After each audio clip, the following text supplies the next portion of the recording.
அதிமுக தன்னுடைய முதல்கட்ட வேட்பாளர் பட்டியலை 16 தொகுதிகளில் அறிவிச்சிருக்கிறது. திராவிட முன்னேற்ற கழகம் தன்னுடைய முழுமையான வேட்பாளர் பட்டியலை அறிவித்ததோடு மட்டுமல்லாமல் தன்னுடைய தேர்தல் அறிக்கையும் வெளியிட்டிருக்கிறது. மீண்டும் இந்த ரீமேட்ச் நடக்கக்கூடிய தொகுதிகளை பார்க்கிறோம். தென்சென்னையில் மீண்டும் போட்டியிடுகிறார்கள் திராவிட முன்னேற்ற கழகத்தின் சார்பாக சிட்டிங் எம்பி டாக்டர் தமிழ்ச்சி தங்கபாண்டியனும் ஜெயவர்தனும். இந்த மாதிரி ரீமேட்ச் இருக்கக்கூடிய தொகுதிகள், சுவாரஸ்யமான போட்டி இருக்கக்கூடிய தொகுதிகள், இவையெல்லாம் சிலதை ஏற்கனவே பார்க்கிறோம். ராயபுரம் மனோ அதிமுகவின் சார்பாக வடசென்னையிலையும், ஆற்காடு வீராசாமி கலாநிதி வீராசாமி மீண்டும் எம்பி களமிறங்குகிறார் வடசென்னையில். இது வடசென்னையில். மற்றும் அரக்கோணத்தில் ஜெகத் ரக்ஷகன் எம்பியும் விஜயனும் அதிமுகவின் சார்பாக களமிறங்குறாங்க. இப்படி சுவாரஸ்யமான போட்டிகள், ரீமேட்ச் நடக்கக்கூடிய தொகுதிகள், இன்னும் பாஜக பட்டியல் வர வேண்டியிருக்கிறது, காங்கிரஸ் பட்டியல் எதிர்நோக்கிறோம். நம்மிடையே திரு பிரியன் இணைகிறார், மூத்த பத்திரிகையாளர். திரு பிரியன், மேனிஃபெஸ்டோவையும் திராவிட முன்னேற்ற கழகம் வெளியிட்டிருக்கிறது. மேனிஃபெஸ்டோவுக்கு ஒரு நாடாளுமன்ற தேர்தலில் எந்த அளவுக்கு வெயிட்டேஜ் இருக்குன்னு நினைக்கிறீங்க? அதுவும் ஒரு ரீஜனல் பார்ட்டியோட மேனிஃபெஸ்டோ.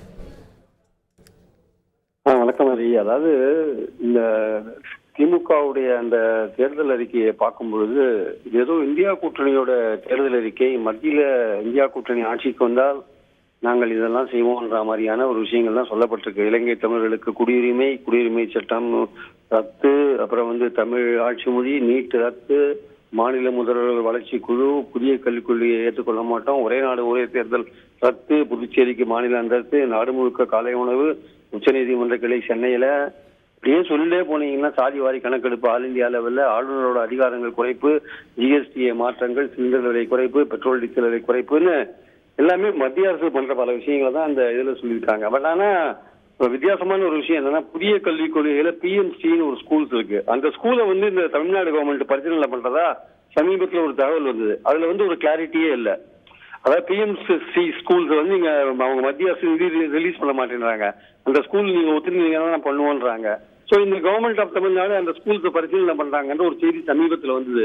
அதுல ஒரு சரியான கிளாரிட்டியை தமிழ்நாடு கவர்மெண்ட் எதுவும் கொடுக்காதிருக்காங்க. புதிய கல்விக் கொள்கையை ஏற்றுக்கொள்ளாத தமிழக அரசு அதில் உள்ள பிஎம்சி ஸ்கூலை மட்டும் எப்படி ஏத்துக்கிறாங்கன்றது நமக்கு தெரியல. இன்னொரு விஷயம், சிலிண்டர் விலை குறைப்பு நீங்க இப்ப சொல்றீங்க. ஏற்கனவே நீங்க உங்க மாநில அரசுக்கான தேர்தல் 21 நடந்த போது 100 ரூபாய் குறைக்கிறேன்னு சொன்னீங்களே, அது என்னாச்சு? அது ஆக்சுவலா அது இதுவரை நீங்க குறைக்காத இருக்கீங்களே. பெட்ரோல் விலை தான் 3 ரூபாய் குறைச்சிங்க. இப்ப இதுல பெட்ரோல் விலை குறைக்கிறீங்க, டீசல் விலை குறைக்கிறேன்னு சொல்றீங்க. டீசல் விலை குறைக்கிறதுக்கு நீங்க உறுதிமொழி கொடுத்தீங்க, டீசல் விலை இதுவரையும் குறைக்கவே இல்லையே. இந்த மாதிரி விஷயங்கள் மாநில அரசு ஏற்கனவே கொடுத்த உறுதிமொழிகள், 21 கொடுத்த உறுதிமொழிகள், சில விஷயங்கள் இங்க இருக்கிறப்போ அதை நீங்க அமுல்படுத்துறதே பெட்டர். அதை முதல்ல அமுல்படுத்துறதுக்கான முயற்சிகள் எடுக்கலாம் என்பது என்னுடைய கருத்து.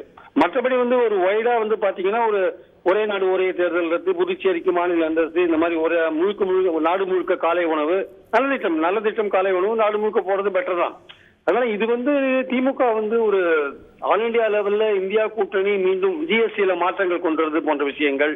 அதனால இதெல்லாம் ஆளுநரோட அதிகார குறைப்பு, 371 அவருக்கு அதிகமான பவர்ஸ் கொடுக்குறது, டிஸ்கிரிஷனரி பவர் கொடுக்கறதுனால அதை குறைக்கிறதுக்கான முயற்சிகள், அல்ல அந்த சட்டத்தை எடுக்கிறதுக்கான முயற்சிகள், இதெல்லாம் பார்க்கும்போது ஒரு ஆல் இண்டியா லெவல்ல இந்தியா கூட்டணி ஆட்சிக்கு வந்தால் செய்யக்கூடிய ஒரு விஷயமா இருந்தா கூட இதுல இருக்கிற சில அம்சங்கள் நீங்க மாநில அரசு உறுதிமொழி, திமுக கொடுத்த உறுதிமொழியில அடங்கியிருக்கு. அதை நீங்க நிறைவேற்றுவது முதலில் பெட்டர் என்பது என்னுடைய கருத்து. அதனால மற்றபடி இதை பாத்தீங்கன்னா வரவேற்கத்தக்க தேர்தல் அறிக்கை என்பதில் எந்த விதமான சந்தேகமும் கிடையாது.